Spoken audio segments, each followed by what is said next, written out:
When I first heard about Tenderism, right, somebody in my family pointed it out, and I was like, Tenderism? I already knew it was one of us. I'm sure Walter Johnson is FBA. I tried to do a little background research on him prior to doing this video, and all you're going to see is just a lot of clips and videos of him saying Tenderism and other people doing the same. But I'm sure he's FBA. But anyway, there's when I first heard about him and the Tenderism thing and seeing clips of people imitating him, I couldn't do anything but smile and shake my head. I was like, there we go. We just have that Midas touch, you know? Everything we touch turns to gold. And you could call me biased, and no, I'm not being arrogant. I'm just saying what we have seen. We've seen throughout history in this country. And then on top of that, I ran into an article that was talking about him in Forbes magazine. See what I'm talking about? Now, what was disappointing to me is when I found out that this business he was drawing the world's attention to, he did not own. I'll be back.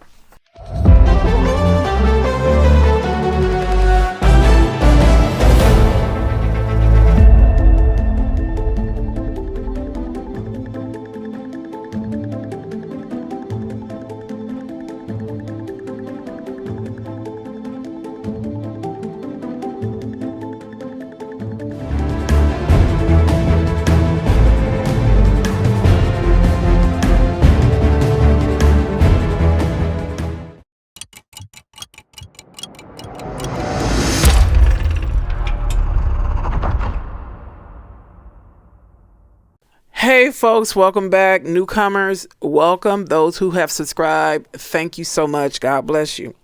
So let's get on with this. I learned about like I said, I gave you a little information on how I found out about this Tenderism movement.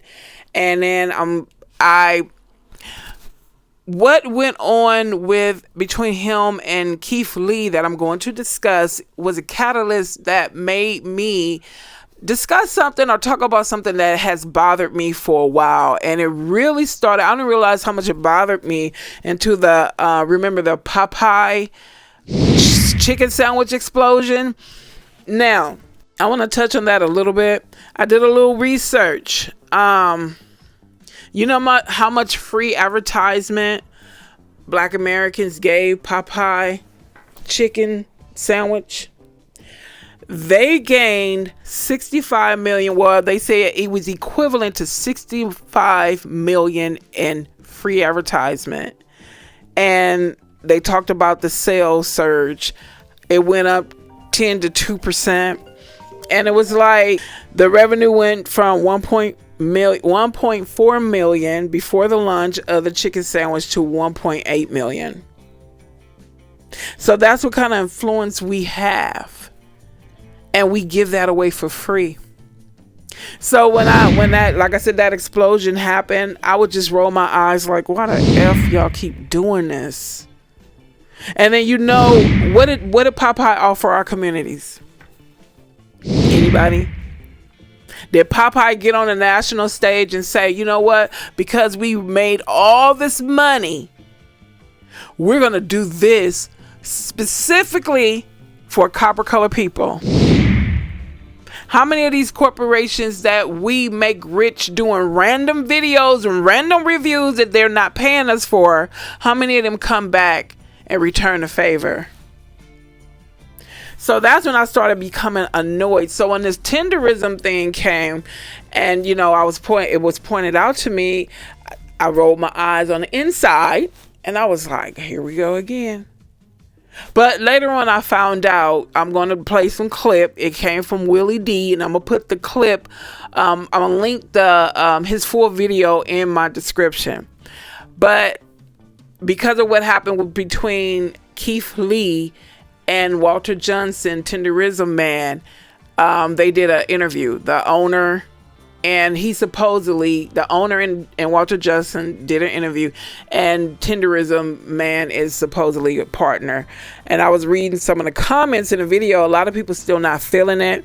They say they were concerned about Walter Johnson, and they said if we want to hear the real true information about what's going on, people need to speak to Walter Johnson family. And that's how serious people are. And yeah, they wasn't feeling it. One person wrote in the comments, "Man, I really wanted to hear from Tenderism Man and not," what did he say? They said Destination Vlad. I laugh. But let me talk a little bit about these articles that I found, and then I'm going to go into Keith Lee and Walter Johnson. So I found this article that was talking about the explosion that took place from Popeyes chicken. And the article was dated 2019, or is dated 2019, and it says, "Black America deserves more from Popeyes than just great chicken. A viral hashtag once again proves we are devaluing Black American social currency." It said African American, but I refuse to say that. It says Popeyes released its long-awaited chicken sandwich last week, and America and Black Twitter were here for it. Almost immediately, digitally connected Black America weighed in on the sandwich's taste, availability, and inevitably decimation of the reigning king of fast food chicken, Chick-fil-A. Largely driven by Black Twitter, pictures, memes, and videos flooded social media for hours, causing the sandwich to sell out over the country, not just the city or state, but the entire country, and rival Chick-fil-A digital team to turn chicken fingers to Twitter fingers. This was to the tune of almost $25 million in free marketing for the new chicken sandwich contender, all without needing the resources of one Black media outlet. So you guys not only kept these people from being financially responsible by giving or paying somebody to be their sponsor, you kept Black media outlets, and I'm specifically talking about FBA outlets, from getting paid to advertise. So let's go to Tenderism. This man single-handedly made that word so popular. In the article dated January the 4th, 2026, they said the title is Tenderism Took Over TikTok in 25. They said they like the term so much that they have used it in their every day-to-day conversations. This is what this man did for a place in, what is it, Hemet? I think it's Hemet, California. We're not even going to talk about how racist Northern California is, but I deflect. Let's go on. This man made this so popular that Forbes magazine, and for you to get the attention of Forbes magazine, you got to be talking money.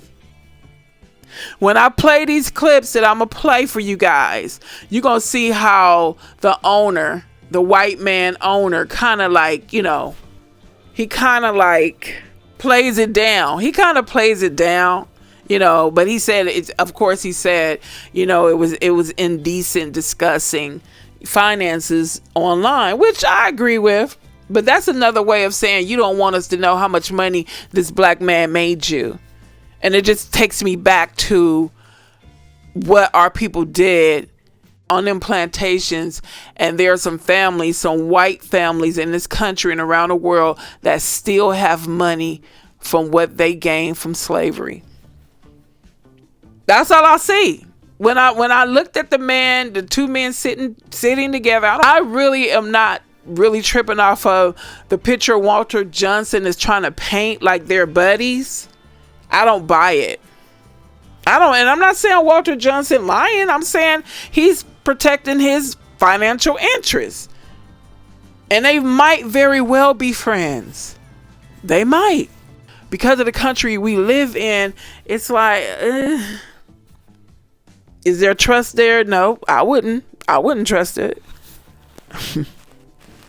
No, because our people are so trusting and so loyal and so loving that sometimes we end up hurting ourselves trying to help other people, or thinking that they care about us as much as we care about them. At the end of the day, will this man be there for Walter in a time of need? Will that man be there for Walter and his family in a time? I pray to God it doesn't happen, or he's not ever in a situation where he would need help like that. But at the end of the day, does he really see Walter as a friend / family, a part of his family, or is this just a great business transaction? And I just think about how we always come in and put that pop, that extra bling on things, and we make everybody else rich around us. I'm tired of my people making everybody else rich. Okay, so I said he was included. Forbes magazine mentioned Walter Johnson, so you know that's a big deal. So now let's get into what I said was a catalyst that made me, express, or gave me the ability to express how much I despise my people being used to make other people rich. Unless you're bringing them in as a partner or a sponsor or what have you, and you're solidifying their financial future, we need to gatekeep our talents, our skills, and our gift, people. Delineating is not just about our lineage and, whatever else goes along with it. Delineating is gatekeeping our skills as well, and our talents. And I'll be glad when this transfers all the sectors in this country. I'll be glad when we shut down sports, when we shut down Hollywood. You see how they did our folks in Hollywood. We got to shut this down and build our own communities better than Wall Street. Stop making these races and prejudice people think we need them. So let's get on to what took place with Keith Lee and Walter Johnson. First, I'm going to show you the clip of Keith Lee's review and what took place. Check it out. In my hand is food from Destination Smokehouse, with the Tenderism. My whole mission today to see, in my opinion, is the food actually Tenderism, or do I just love watching Unc? Let's find out together. I got it. Let's try it. We spent $129.77. The customer service, my family said, was very good. This food was quick. It only took us 10 minutes to get it. And Unc is here, but Unc walking around with 4 different security guards, which I fully understand because people probably bombarding him nonstop. So I'm gonna show you the thing I got, and we're gonna try it and rate it 1 to 10. Holiday yams, mac and cheese, coleslaw, 2 orders of Texas toast, 4 sides of barbecue sauce, and a 3-meat plate. I got a beef rib, some oxtail, and some brisket. We're gonna start with what I came here for. They're beef rib. I didn't touch it. I didn't do nothing. This is how it came. To me, it looked like it's sliced. It looked like they slid it straight down the back.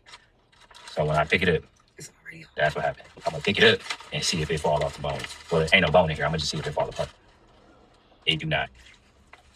Oh yeah. This thing ain't going nowhere. The most important is how it tastes. Let's see. It's very smoky. I think it could definitely be more salt added to this. But right now, I just taste smoke and a lot of peppercorns, which is a very good plus. It's juicy. You see it's all on my beard. It's all on my lips. Top there. That barbecue sauce is sweet, and I think exactly that's what it needs. Again, a little more salt will take this a long way. But as is, I'm at a 7.5 out of 10. This might be the Tenderism that we were talking about. This oxtail. It's tender now. Not as tender. Just the meat.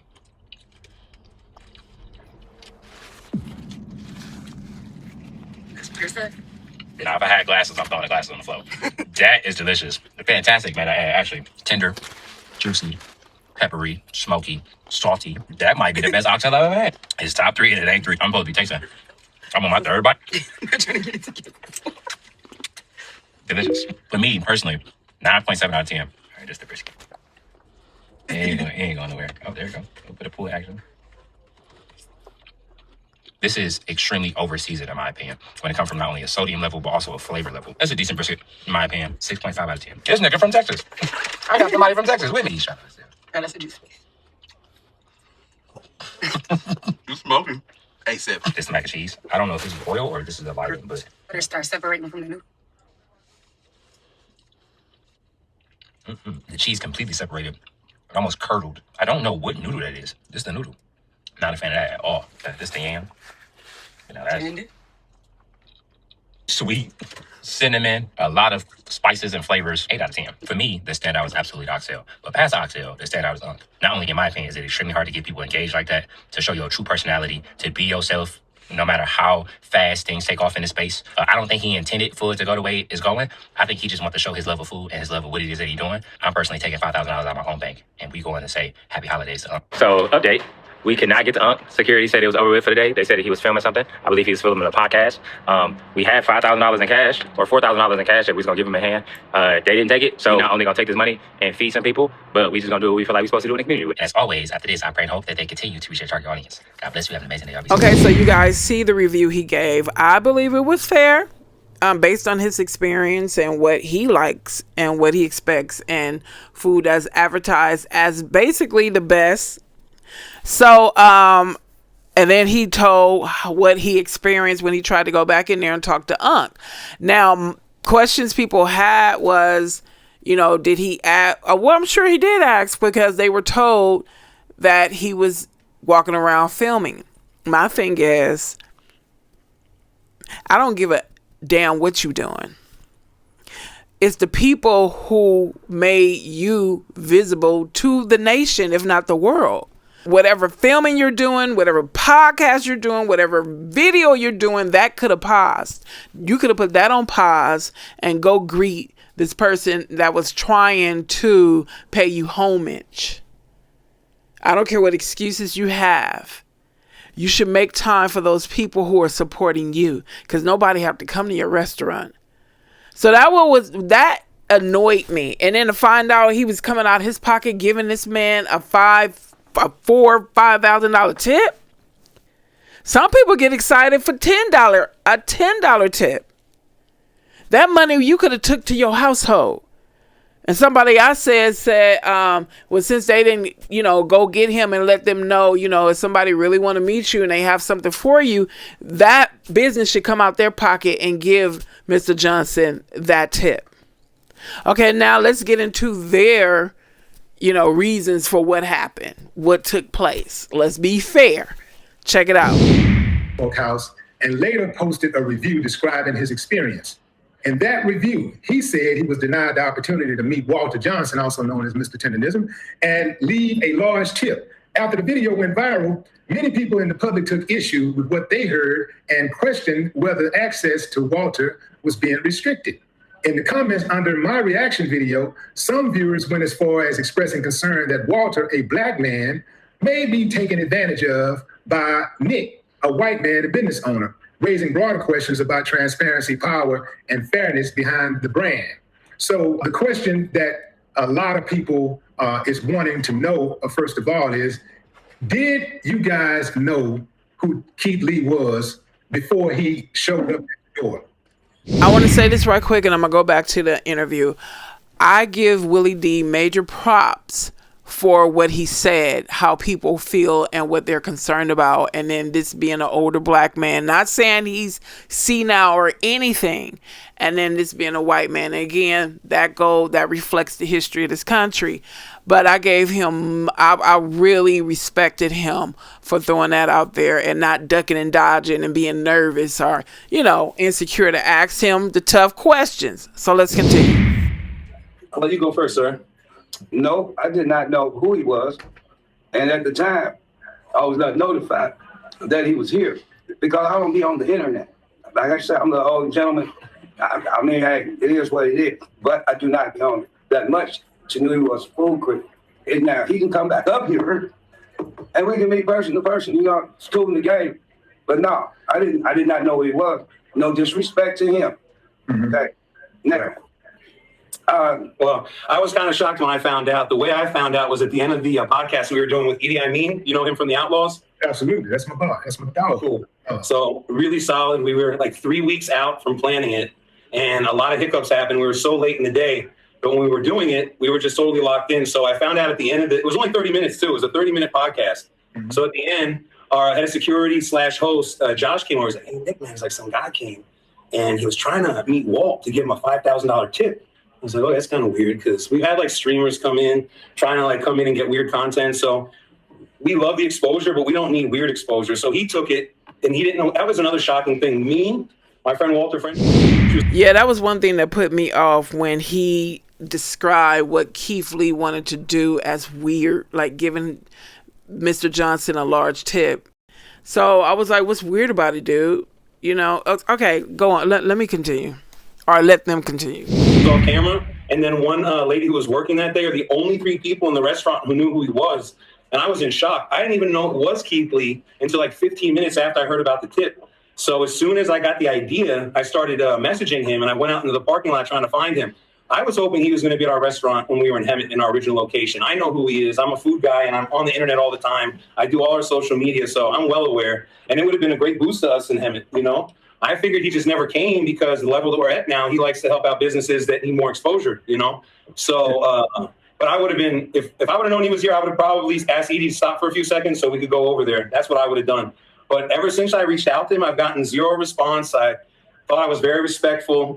From what I've watched from the review, it just didn't seem like he really captured what it's like when you come to this place. It's just disappointing that as popular as people can be on social media, people don't know everybody. You know, I'm in shock. We just went to Dallas, and you have to see it in person. Everybody came up to Walt. Not everybody knew who he was, but so many people came up to him. So there is this line where you're really well known, but it's possible some people don't know you. But we would love for him to come back, and we're really pleased with the review he gave of the oxtail. And yeah, sorry, brother. Hey, that's all right.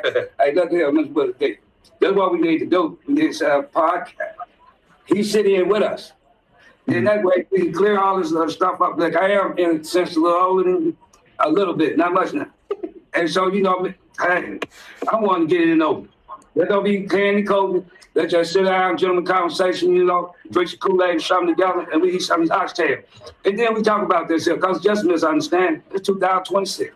We gonna clear everything. Okay, I'm gonna stop it right there. I just wanted to add, you know, give you guys a little bit of the context and a little bit of the interview that occurred.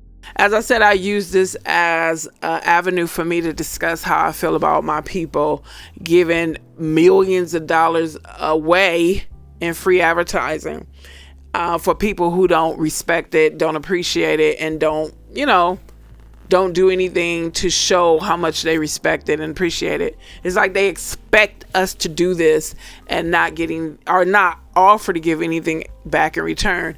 And then, yeah, you can sum it up as a misunderstanding.